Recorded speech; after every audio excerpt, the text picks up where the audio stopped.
Imagina que llevas 13 años persiguiendo a alguien, 13 años de ciudades destruidas, compañeros muertos, virus que deshacen cuerpos desde adentro, y cuando por fin lo tienes frente a ti, dentro de un volcán activo, sobre plataformas de lava, con el calor quemándote la piel, descubres que incluso eso no es suficiente para matarlo. Eso es lo que le pasó a Chris Redfield con Albert Wesker en 2009, pero la muerte de Wesker no fue el final de nada. Fue la grieta por donde entró algo mucho más extraño. Porque después de cerrar el capítulo más largo de la saga, Capcom tomó una decisión que nadie esperaba. En vez de seguir escalando el espectáculo, retrocedieron, apagaron las luces, metieron al jugador en una casa abandonada en Luisiana y dijeron, empieza de nuevo, desde cero, sin armas, sin entrenamiento, sin nada más que el miedo. El hombre que entró a esa casa se llamaba Ethan Winters, y lo que nadie sabía, ni él mismo, es que Ethan ya llevaba muerto varios años cuando todo eso ocurrió. En 4 juegos, del 5 al 8, Resident Evil completó uno de los arcos narrativos más ambiciosos y contradictorios de la historia de los videojuegos, cerró una era de superhéroes y conspiraciones globales, casi se derrumbó sobre su propio peso, resucitó con una fórmula radicalmente opuesta y terminó con un padre hecho de moho sacrificándose en la nieve de Europa del Este. ¿Cómo llegamos de Wesker a Ethan? ¿Y qué perdió? Y ganó la franquicia. En ese camino, para entender lo que representan estos 4 juegos, hay que saber de dónde venirán. Resident Evil nació en 1996 como terror de supervivencia, pasillos angostos, munición escasa, la cámara fija convirtiendo cada esquina en una amenaza desconocida. El primer juego estableció una mitología. El Virus T, la corporación Umbrella, el equipo STARSY.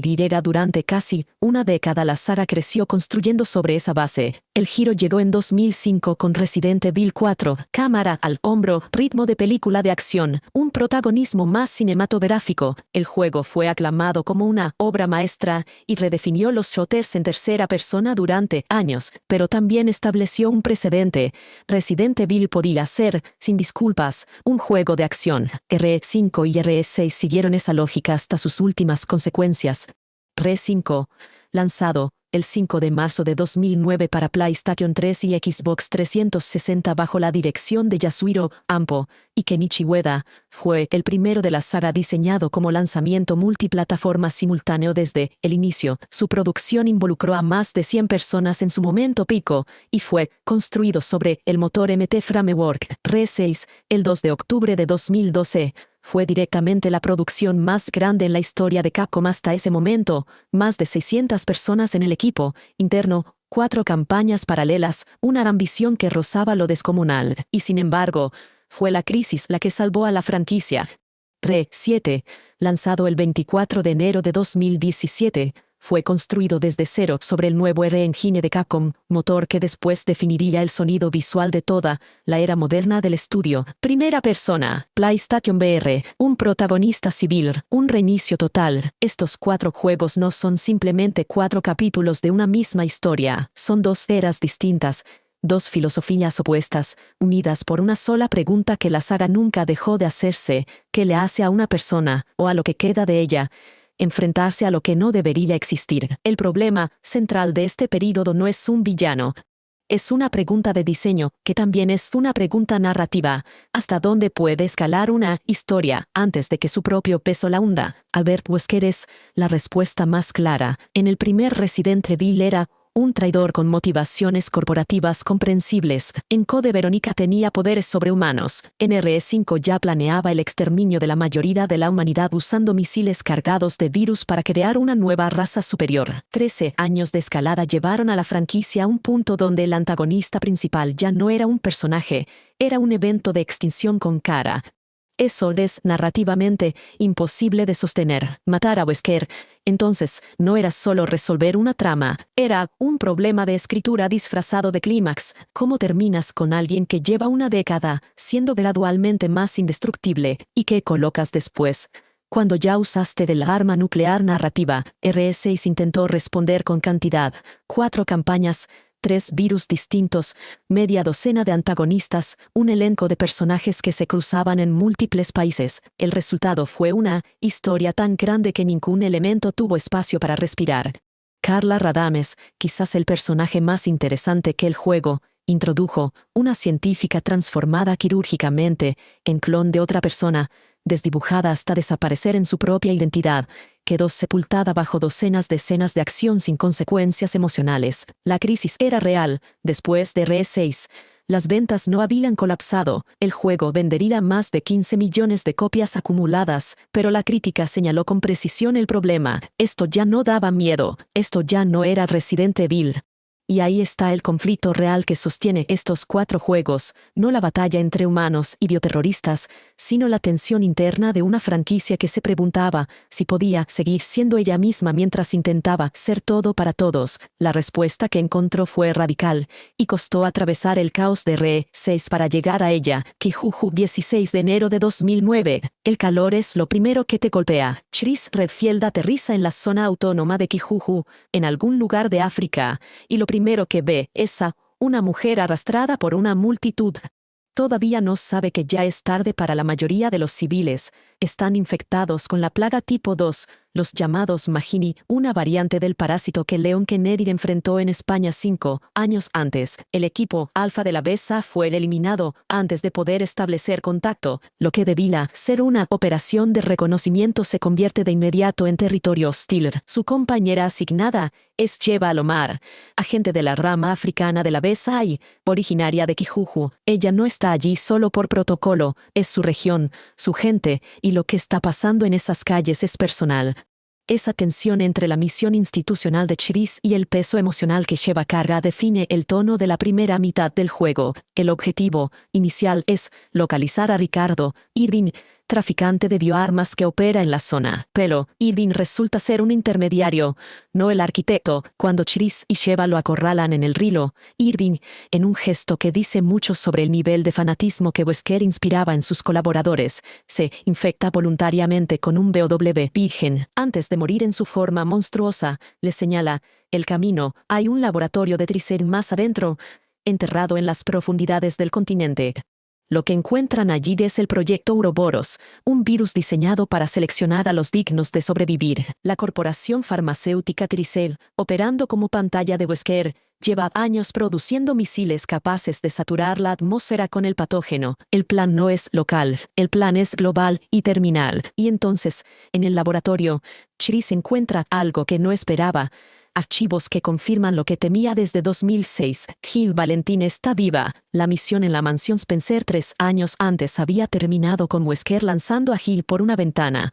Ambos fueron declarados muertos, pero Wesker la rescató, la usó como sujeto de experimentos y la mantuvo bajo control mediante un dispositivo implantado en el esternón que le inyectaba su propio suero de manera continua. Eso amplificaba sus capacidades físicas pero la mantenía sometida a la voluntad de Wesker como un arma biológica con el rostro de una aliada. La escena del rescate de Jill funciona como el núcleo emocional de RE5. Chris y Sheva la encuentran con el rostro cubierto, peleando como si su vida, o más exactamente la de ellos, dependiera de ello.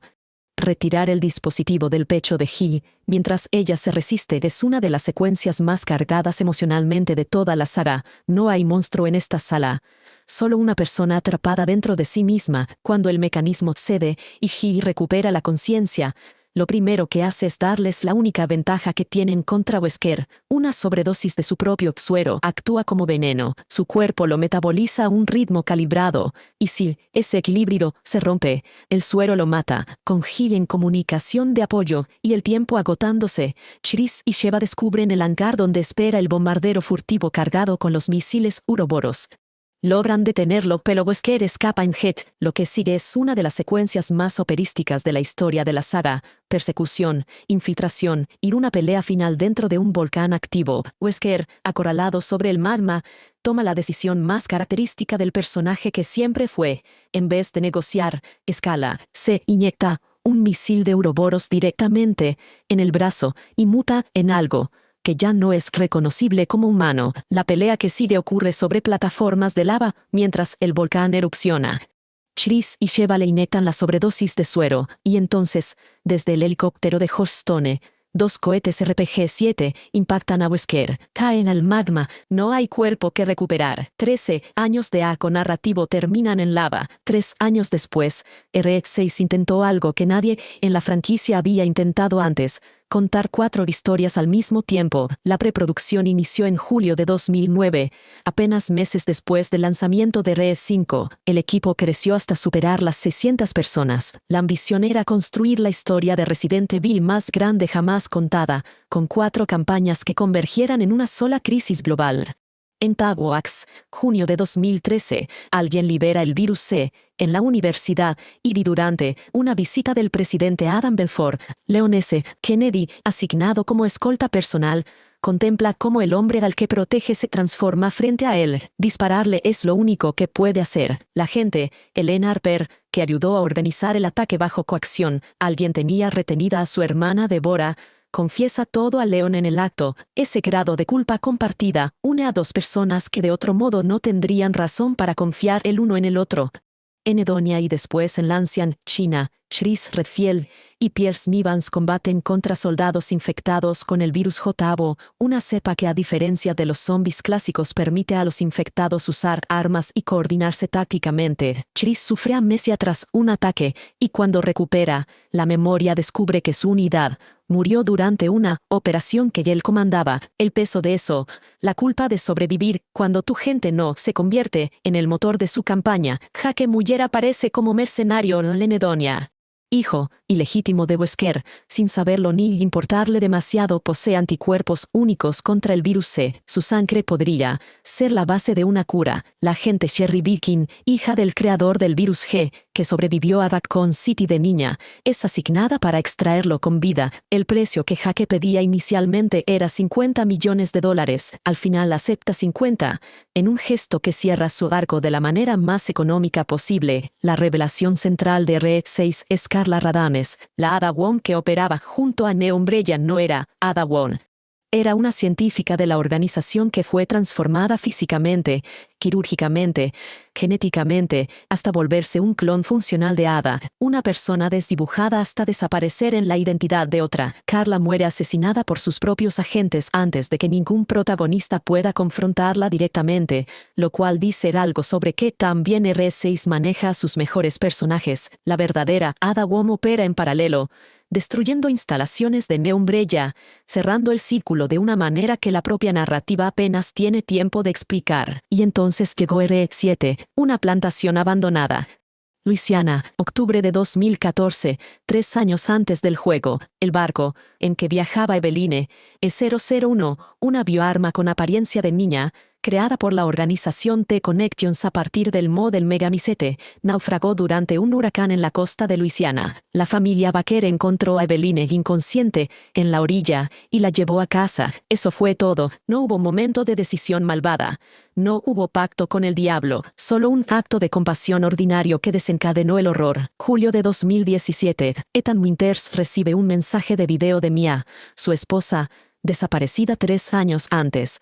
El mensaje dice que está en la plantación Baker, en Dulvey, que no venga. Ethan va. Lo que distingue a Ethan de todos los protagonistas anteriores es exactamente su falta de habilidades extraordinarias. No es exmilitar, no tiene entrenamiento especial, no tiene historia previa con bioterrorismo. Es un hombre buscando a su esposa en una casa donde algo muy malo ocurrió. Esa vulnerabilidad, combinada con la perspectiva en primera persona, novedad absoluta para la saga principal, y la compatibilidad con PlayStation VR, creó algo que RE5 y RE6 habían olvidado: miedo real, de escala doméstica.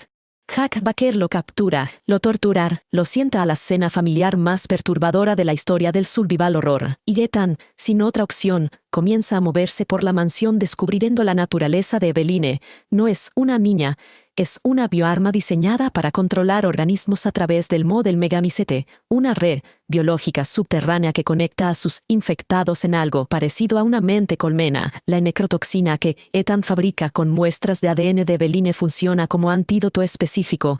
Cuando la aplica, Eveline pierde el control de su propia biología y muestra lo que realmente es: una anciana monstruosa cuya forma verdadera ya no cabe en ninguna habitación. Ethan la destruye, y en el epílogo, un helicóptero aterriza con el logo de Umbrella, pero es una Umbrella diferente, Blue Umbrella, reconvertida. Alguien que se identifica como Redfield desciende. La pregunta sobre qué rol juega Chris en todo esto queda suspendida hasta el siguiente juego. R.E. Village abre con una imagen de domesticidad que la saga nunca había mostrado. Ethan, Mia y su hija recién nacida, Rosemary, viviendo en un hogar europeo. Normal, tranquilo, a sugerencia de Chris Redfield, quien los reubicó allí por razones que no explicó completamente. Una noche Chris irrumpe con agentes armados, mata a quien parece ser Mia, y se lleva a Ethan y a Rose. El convoy es emboscado en el bosque. Ethan despierta solo, en la nieve, en un pueblo de Europa del Este donde algo, que solo puede llamarse Lycans, está atacando a los aldeanos supervivientes.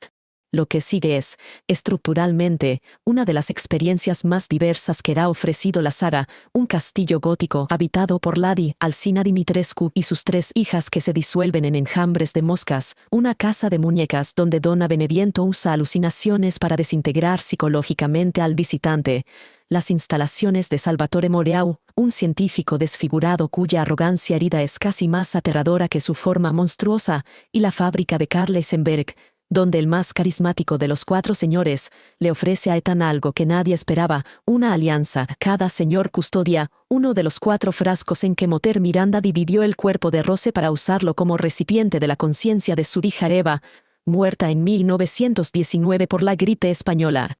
Miranda lleva más de un siglo estudiando el megamicete, infectando voluntarios con el parásito K2 y construyendo un culto sobre la ruina de un pueblo entero. Todo para encontrar el recipiente perfecto que le permita resucitar lo que perdió hace 100 años, el cuerpo de una bebé cuya madre era portadora del moho. Eso era Rosemary. Hay un momento en R.E. Village, cerca del clímax, que recontextualiza retroactivamente todo lo que sucedió en las últimas 2 entregas de la saga, y no llega como una escena de acción. Llega como una alucinación. Ethan ha recuperado los 4 frascos. Miranda ha vuelto a armar a Rose. El intento de usar a la niña como recipiente para Eva falla. El cuerpo no acepta la transferencia. Y Miranda, furiosa, mete la mano en el pecho de Ethan y le arranca el corazón. Así, con una literalidad que la saga nunca se había permitido, da por muerto al protagonista, y mientras Ethan está inconsciente, Eveline aparece, no la Eveline monstruosa de R.E. 7, la Eveline con apariencia de niña, la que manipulaba desde las sombras. Y lo que le dice a Ethan en esa alucinación, o ese momento entre la muerte y algo que no tiene nombre todavía, es lo siguiente: él murió en la plantación Baker. Jack Baker lo mató, y el moho lo reconstruyó. Cada vez que Ethan perdió un brazo, y se lo volvió a colocar con algún remedio casero, cada vez que sobrevivió a heridas que habrían matado a cualquier persona, cada vez que se regeneró de lo que no tenía cura, no era resiliencia humana, era el moho haciendo lo que el moho hace: replicar, reconstruir, persistir. Ethan Winters no es un hombre infectado por el moho, es el moho creyendo que es un hombre. Esto no es simplemente un giro de guión, es la pieza que completa un rompecabezas que la saga llevaba 2 juegos construyendo sin decirlo explícitamente, visto desde R.E. 7, la velocidad con que Ethan se reponía de amputaciones, la familiaridad con que el moho pareciera no destruirlo del todo, incluso cuando lo tenía completamente rodeado, la forma en que la propia Eveline pareciera reconocerlo de una manera que nunca fue del todo explicada, visto desde Village, la razón por la que Miranda necesitaba el cuerpo de Rose específicamente, una niña cuya madre había estado en contacto con el moho, cuyo padre era literalmente una entidad del megamicete, y por qué ese cuerpo tenía propiedades que ningún otro recipiente podía ofrecer. Y hay otra capa, el dispositivo que conecta R.E. 7 y R.E. 8 al resto de la mitología de la saga. Moter Miranda no creó el moho, lo descubrió, estudió el megamicete durante décadas, infectó con el K2 a 4 individuos que se convertirían en los 4 señores, y en algún punto entregó muestras del organismo a The Connections, la organización que usó esas muestras para crear a Eveline. Lo que significa que Eveline, la bioarma que infectó a la familia Baker, que mató técnicamente a Ethan, que transformó su cuerpo en moho, es en un sentido muy literal, una hija científica de Miranda. El mismo árbol, el mismo mo, el horror de Re7 y el horror de Re8 tienen la misma raíz, aunque los juegos ocurran a cientos de kilómetros de distancia, y Ethan Winters está en el centro de todo eso sin haber elegido estarlo nunca. La revelación de que Ethan murió en Re7 y fue reconstruido por el mo tiene consecuencias que se ramifican en múltiples direcciones simultáneamente. La primera es narrativa.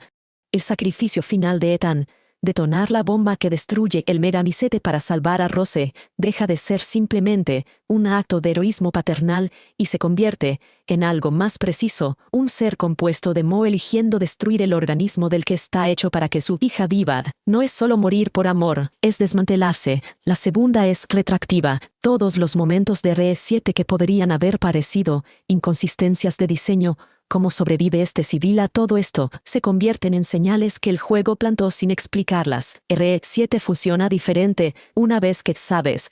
No mejor ni peor necesariamente, pero diferente, más oscuro, más melancólico. La tercera es la que más importa para el futuro de la saga. Rosemary, la hija de Ethan, nació de un padre que era mo y una madre que estuvo expuesta al Megamisete. Tiene poderes derivados de esa herencia biológica. El DLC Shadows of Rose, lanzado en octubre de 2022 como parte del Winters Expansion, muestra una Rosemary adulta que debe enfrentar los restos del Megamisete dentro de un mundo psíquico construido por el organismo para liberarse de sus propios poderes. Y en el epílogo de Village, antes de que cualquier DLC existiera, la silueta de alguien camina al lado del auto de Rose. Puede ser simbólico, puede ser literal. Capcom no lo ha confirmado, pero que la pregunta exista es suficiente. ¿Puede el mo recordar lo que fue? Estos 4 juegos, tomados juntos, forman algo que ninguno de ellos forma por separado, un estudio de las distintas formas en que una franquicia puede destruirse y reconstruirse a sí misma, usando sus propias herramientas. R5 resuelve su problema central, matar a Wesker de manera creíble, con una elegancia que el juego no siempre recibe crédito por haber logrado.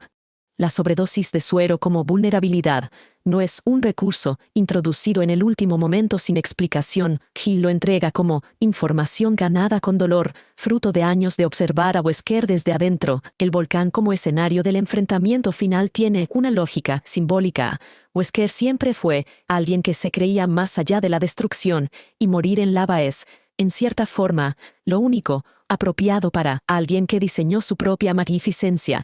Lo que Re5 no resuelve también es la controversia que generó desde el E3 de 2007. La representación de África y sus habitantes produjo acusaciones de reproducir estereotipos coloniales del África oscura. Capcom respondió añadiendo enemigos de otras etnias y, tras el lanzamiento, incorporó equipos de relaciones públicas occidentales desde etapas tempranas del desarrollo para detectar problemas similares en proyectos futuros. Sheva Alomar existe parcialmente como respuesta a esas críticas, aunque su presencia no resuelve completamente los problemas estructurales en cómo el juego construye su escenario. R6 es el caso más interesante porque es el más fallido y, al mismo tiempo, el más ambicioso. Carla Radames es un personaje cuya premisa, una mujer transformada físicamente en otra persona, borrada hasta la identidad, tiene más profundidad psicológica que cualquier antagonista de la saga desde Wesker. El hecho de que el juego no tenga tiempo para desarrollarla es la acusación más clara contra su propia estructura. 600 personas construyeron algo que se derrumba bajo su propio peso porque ningún elemento tuvo espacio para respirar. R7 hace lo opuesto, reduce todo hasta que solo queda lo esencial.